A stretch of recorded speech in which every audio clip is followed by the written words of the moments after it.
We're going to move from finding areas to finding volumes. And first we're going to find volumes by cross sections.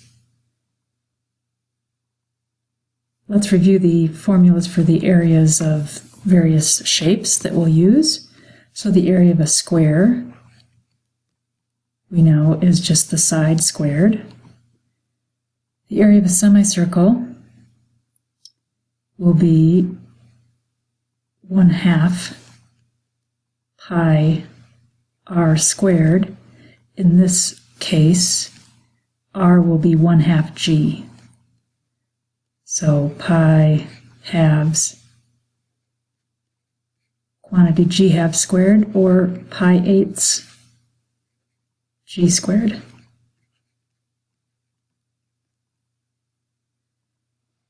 The area for an isosceles right triangle using one of the legs as the base is just half the square.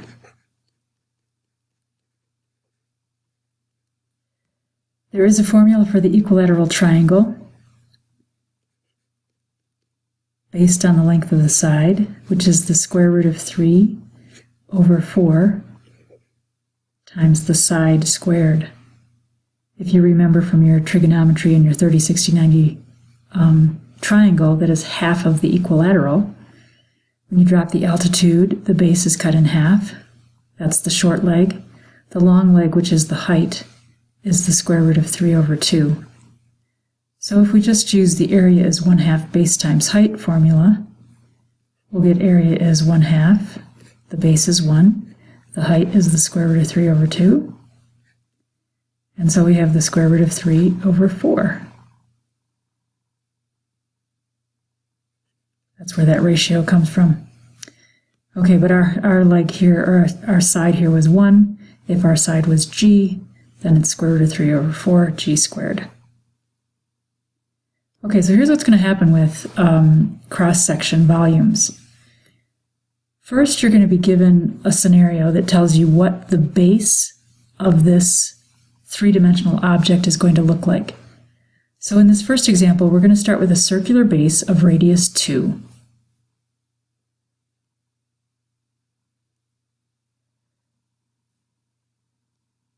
We are going to draw circles next to that sketch. Here, I have a circle as if you could imagine it being rotated so it looks like it's flat on a three-dimensional surface, okay? And what we want to do is have squares coming out of that circle vertically up. So you kind of have to think of a three-dimensional axis, okay? So very lightly I'm going to put in my z-axis, okay? We're going to have squares coming out of this base vertically. So this is a little bit tough for me to draw, but I'm going to attempt to do that. So here would be the side of a square that's in the base. And I'm just going to draw some representative ones on the circle itself. Right, so this would be the side of a square in the base of the circle. We have various squares of different lengths.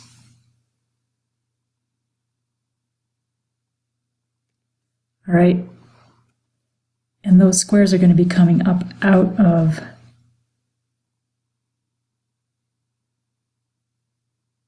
the base. So drawing three-dimensionally is a little bit challenging.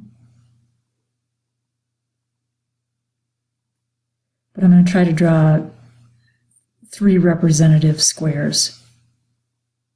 So there's the base of the square that's in the circle.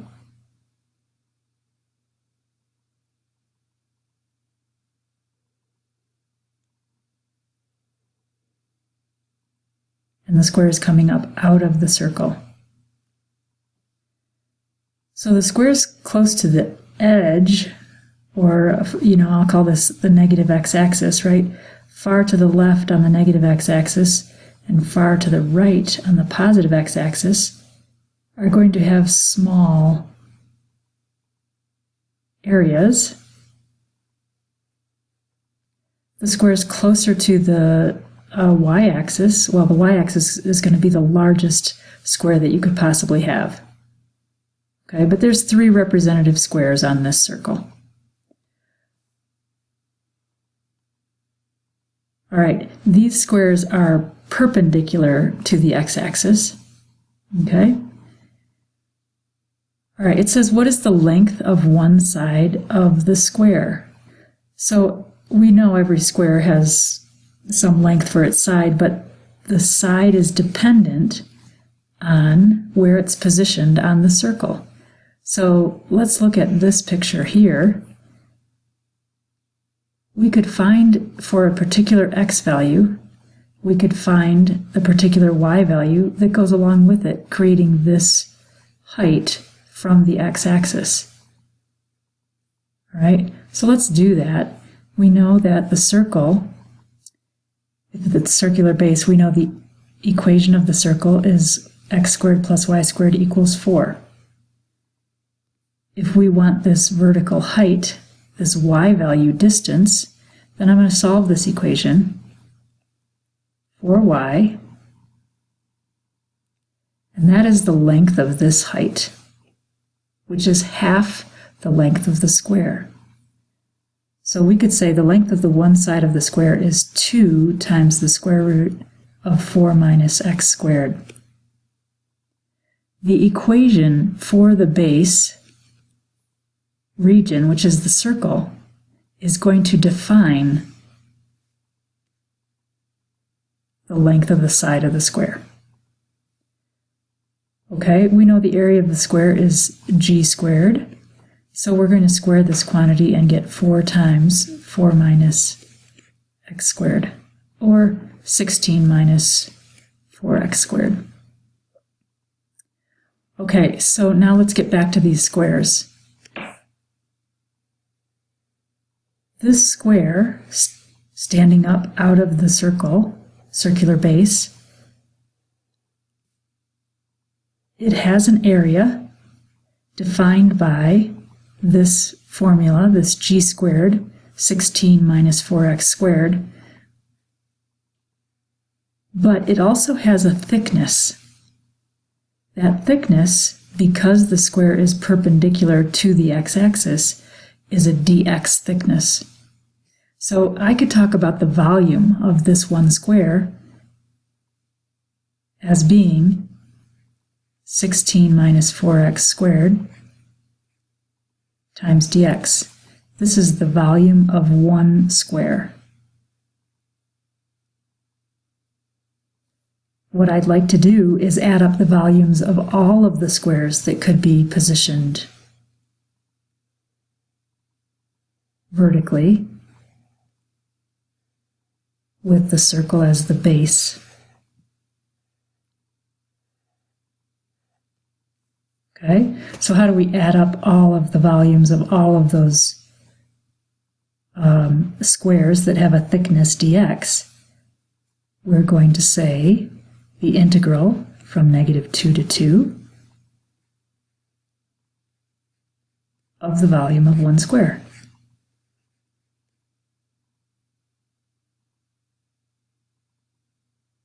Okay, so here we have the area of a cross section. And in this case, our cross sections were squares. Times the thickness of each cross section. And we're going to add them all up using our integral notation. So area times thickness is volume. Integral notation says add up all those volumes.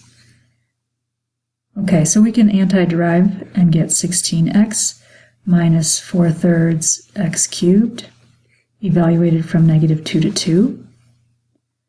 That's going to be 32 minus 32/3 minus -32 plus 32/3. So I'm doubling this first expression to get 64 minus 64 thirds. So that'll be 3 times 64 minus 1 times 64 all over 3. That'll be 2 times 64 over 3, or 128 over 3 cubic units for the volume of the object.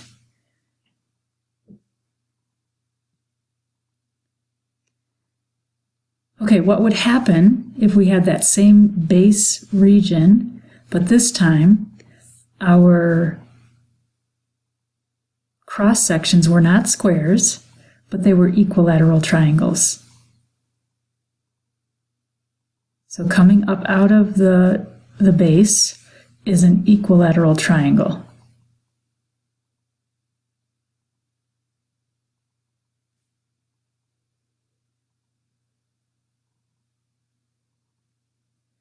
All right, we know the area for the equilateral triangle is the square root of 3 over 4g squared, where g represents the length of the side.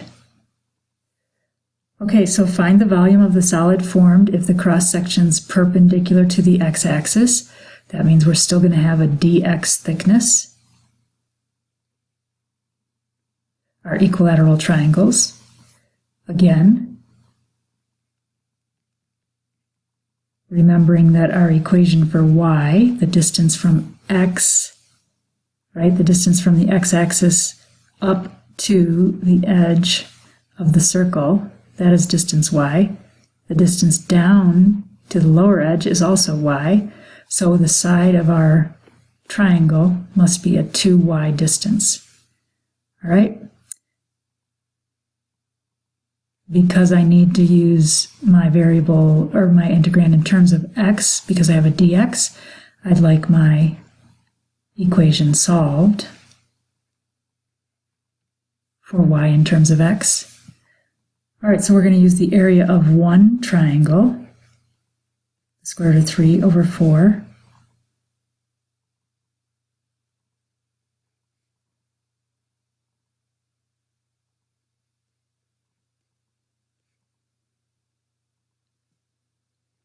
All right, and then times the thickness will be give us the volume of one equilateral triangle. Oops, I forgot to square this. All right, so let's simplify that integrand. We're going to get the square root of 3 times the quantity 4 minus x squared dx. So if we want the volume of the whole three-dimensional solid, we're going to go from -2 to 2 for our limits of integration.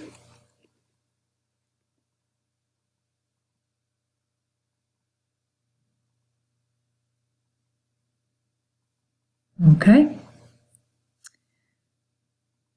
All right, integrating that.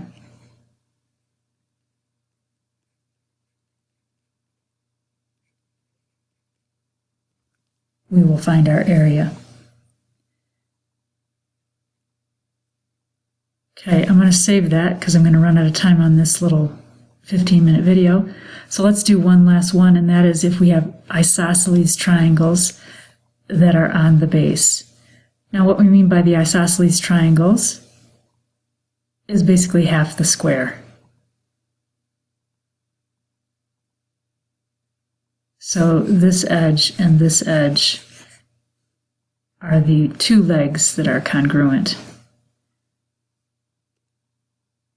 Okay. All right, so looking back at our square, we had 14 minus 4x squared dx as our integrand. Here we're going to have 16 minus 4x squared dx, and then divide by 2, integrating from -2 to 2. So we'll have 8 minus 2x squared dx from -2 to 2. That will give us the volume of all of the isosceles right triangles, and we'll pick up in the next video.